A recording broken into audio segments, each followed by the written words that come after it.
টেকনাফের জনবহুল এলাকায় একটি পুরনো স্থাপনা মাথিনের কূপ। এটি সাধারণ কোনো কূপ নয়। এই কূপকে ঘিরে আছে করুণ এক প্রেমের কাহিনী, যা ইতিহাসের পাতায় আজও অমর হয়ে আছে।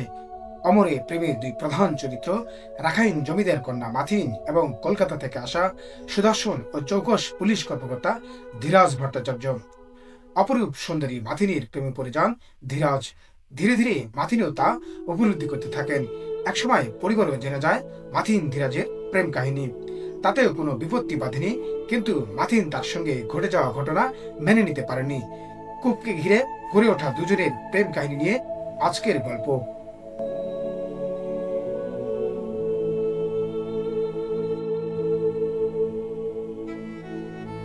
বিংশ শতাব্দীর প্রথম দিকের ঘটনা।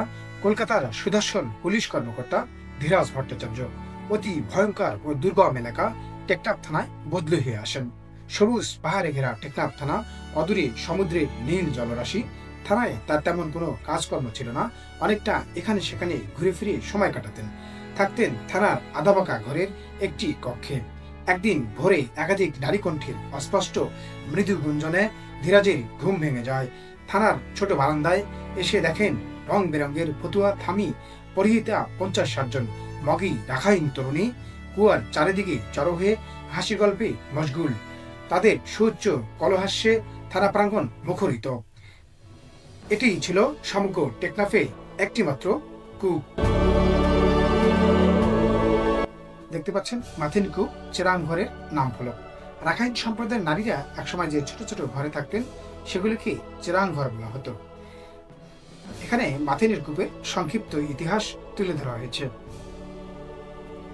দেখতে পাচ্ছেন গল্পের নায়ক ধীরাজ ভট্টাচার্যের আবক্ষ মূর্তি বা ভাস্কর্য। কলকাতায় ফিরে গিয়ে ধীরাজ ভট্টাচার্য বাংলা চলচ্চিত্র জগতে নাম লেখান এবং বিখ্যাত অভিনেতা হয়ে ওঠেন। 200-এরও অধিক সিনেমায় অভিনয় করেন এই অভিনেতা। এখানে তার অভিনীত উল্লেখযোগ্য চলচ্চিত্রের নাম তুলে ধরা হয়েছে।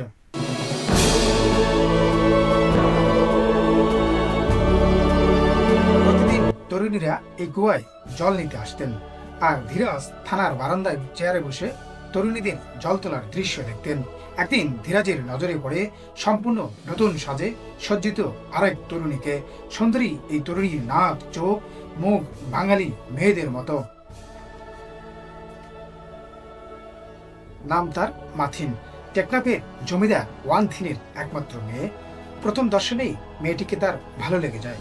প্রতিদিন ভোর হওয়ার আগেই ধীরাজ ভট্টাচার্য থানার বারান্দায় চেয়ারে গিয়ে বসতেন এবং মাথিনের আগমনের প্রতীক্ষা করতেন। মাথিন যখন থানা প্রাঙ্গণ দিয়ে হেঁটে আসতেন, ধীরাজ তন্ময় হয়ে সে দৃশ্য উপভোগ করতেন। অন্যান্য তরুণীরা আসার আগেই মাথিন কুয়ায় আসতেন এবং জল নিয়ে ফিরে যেতেন। ভোরের স্নিগ্ধ আলোয় নীরব নিস্তব্ধ পরিবেশে তারা একে অপরের সাথে গভীর প্রেম ও মোহবেশে আচ্ছন্ন হয়ে থাকতেন। পরস্পরের দিকে চেয়ে সম্ভব অসম্ভব নানা কল্পনার রঙিন জাল বুনতেন। দেখা দেখি হাসাহাসি এভাবে তাদের প্রেম ঘনীভূত হয়। দিন গণাতে থাকে, একদিন দুদিন এভাবে। ইতিমধ্যে দুজনের প্রেমের কথা সবাই জেনে যায়। নানা বাধা সত্ত্বেও দুজনের মধ্যে বিয়ের কথা পাকাপাকি হয়। এরই মাঝে কলকাতা থেকে বাবার চিঠি আসে ধীরাজের কাছে। ধীরাজকে কলকাতায় যেতে হবে 1 মাসের ছুটি নিয়ে। ছুটি না মিললে চাকুরিতে ইস্তফা দিয়ে হলেও যেতে হবে। ধীরাজ সিদ্ধান্ত নেন কলকাতায় যাবেন।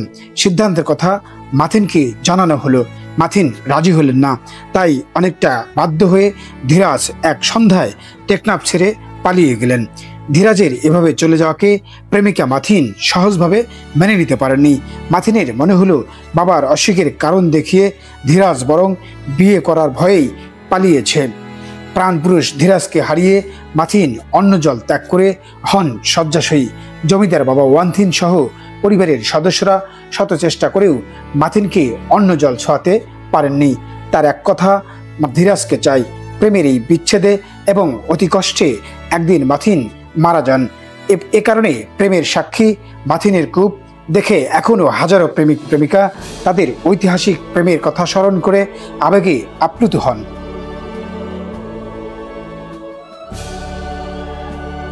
ভিডিওটি দেখার জন্য ধন্যবাদ সবাইকে। দেখা হবে অন্য কোনো ব্লগে।